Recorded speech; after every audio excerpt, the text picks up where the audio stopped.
Don't forget to subscribe to the Chrissy B Show, always aiming to show you the happier side of life. You can find us on YouTube, Facebook and Twitter.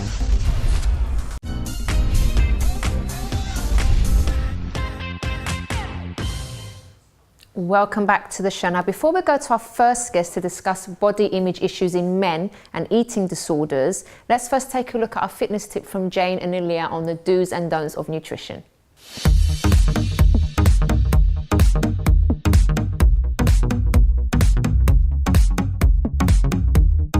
Hi, I'm Jane. Welcome to our top fitness tips for the week.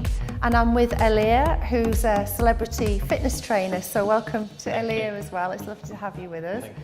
Now, we are today going to talk about nutrition and the do's and don'ts of nutrition. And it really is a huge subject. So we're going to try and cram it down into our little top fitness tips for you.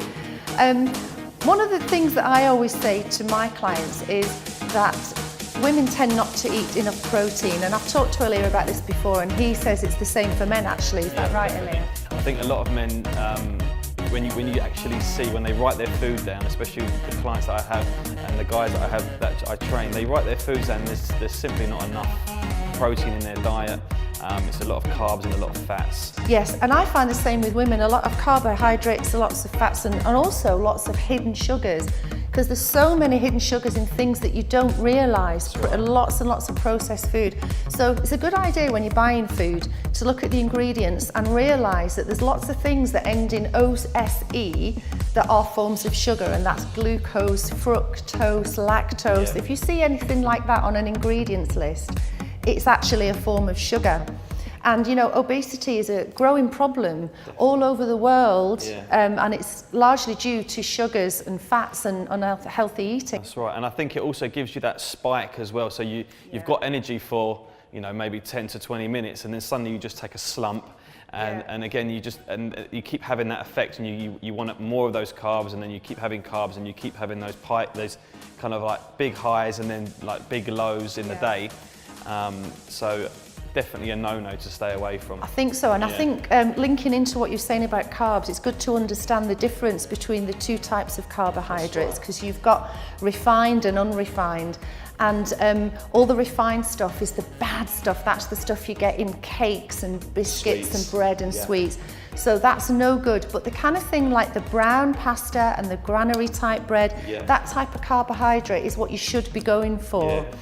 Because it keeps you fuller for longer, doesn't 100%. it? And also before a workout, you need those type of foods to kind of give you that slow release energy throughout your workout as well. So it's a good source to have before your workouts too. Yeah, because a lot of people, when they're on diets, they have too little to eat, don't they? Come to the gym and the blood sugars drop, and they get dizzy, have to sit down and rest. I've seen that several times. So try and have a look at your diet and have a really good think about how you could make even small changes, decrease the amount of sugar and fat. And you know, interestingly, low-fat foods often have a lot of sugar in them.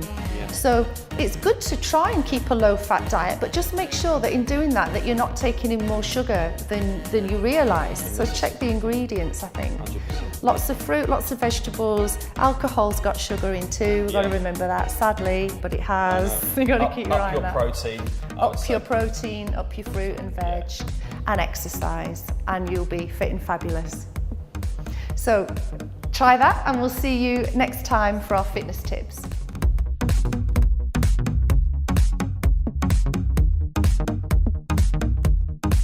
Thank you very much, Jane and Ilya. So now I'd like to introduce Dr Nihara Krause to the show. Hello. Hello. How are you? Very well, thank you. Now, you're becoming quite a regular, so I love that because I love the advice that you give. And this time we're going to be talking about men. Right, indeed. Because apparently men are becoming very, very concerned about their image. And I did have a few stats here. This was an article in The Guardian in 2012, actually.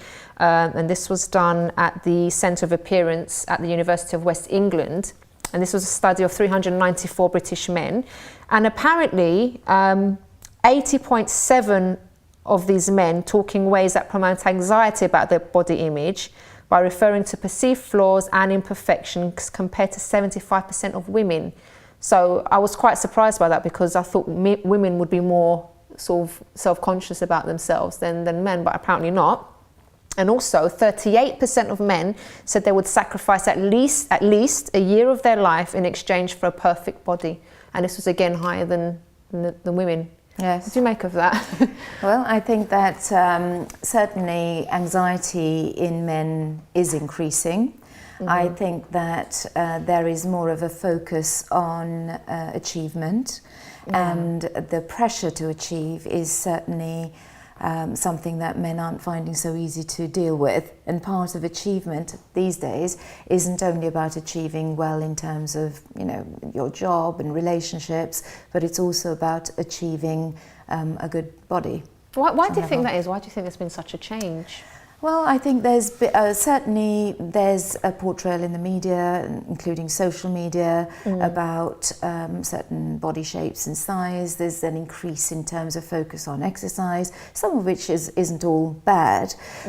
But I think it's been twinned with success, and I think that when body shape appears to be something that is an indicator of success, for certain men, that can seem to be a difficult goal to reach. So if it raises anxiety, if it mixes with perhaps not having a huge amount of self-esteem, then the combination isn't always so good. I'm wondering here as well if it doesn't have anything to do also with sort of more women sort of working and being successful and being bosses and managers. So I don't know if some men maybe aren't comfortable with that. They feel like they have to compete on a different level now. I don't know what you think about that. I don't know about that. I mean, I think certainly there is a change in women, but I think it's a lot more about sort of competition with other men, and a sort of a pressure to get to the top, I think, more than anything. Now obviously eating disorders are also on the rise. Yes.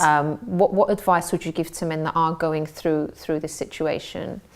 Well, first of all, seek help, because men often don't come forward very easily. There's a sort of misconception that eating disorders only affect women. Well, that's not true.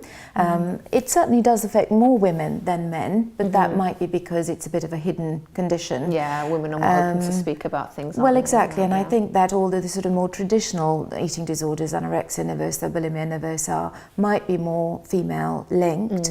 There are things like body dysmorphic disorder, which the press called bigorexia, which is really the kind of, working out a lot, building lots of muscles, but in a very compulsive, frantic way, which affects men more. And there's certainly an increase in steroid use or abuse as a result of it, and exercise addiction. Okay. And in terms of sort of advice on maybe the way you think to deal with these kind of things, are there any tips that you can give to the viewers? And obviously they can't say everything here because it's not a counselling session, but any sort of things general advice that you could give on the way you look at yourself? Well, I think look at yourself as a complete person. You are not just the way you look, you are the person you are. Work on building on strengths, develop yourself, focus on things, have a goal. And if you feel that perhaps one area of your life has gone out of control, then, small steps to kind of make change, but it's definitely worthwhile. And work on building your self-esteem and confidence. Okay, let me just read a few more stats here because some of these are actually quite shocking. Now, sometimes we think that, when people make jokes about others and you think men are sort of tougher at taking like little jokes, but apparently they get really, really upset as well. So it says here 30% have heard someone refer to their beer belly, which they hate. 19% have been described as chubby, and 19% have overheard talk about their man boobs, which they call them, and apparently that really, really does affect them. But you see people sort of messing around, don't you, and saying, "Oh, look at your beer belly," and you think.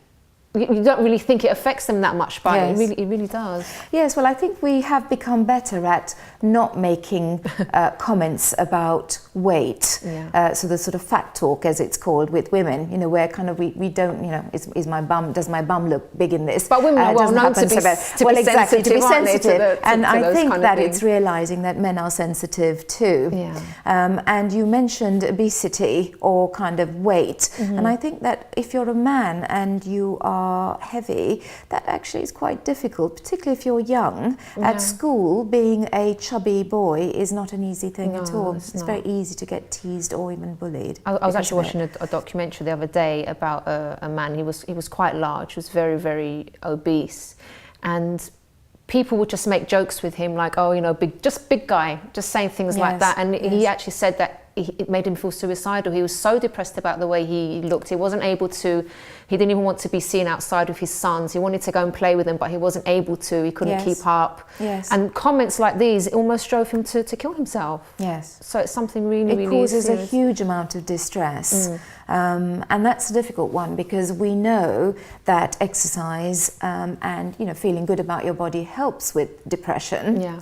But of course, you can also become depressed if your body image doesn't make you feel particularly happy. So it's a fine balance in terms of getting it right. Definitely. But also the main thing is make sure you do speak to someone if you are feeling low about the way you look, and about anything in general really, if you're feeling low. Thank you so much for your input again. Thank you so much. But do stay tuned, guys, because we have lots more after the break for you.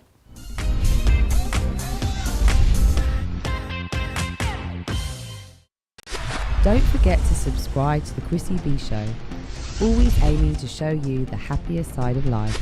You can find us on YouTube, Facebook and Twitter.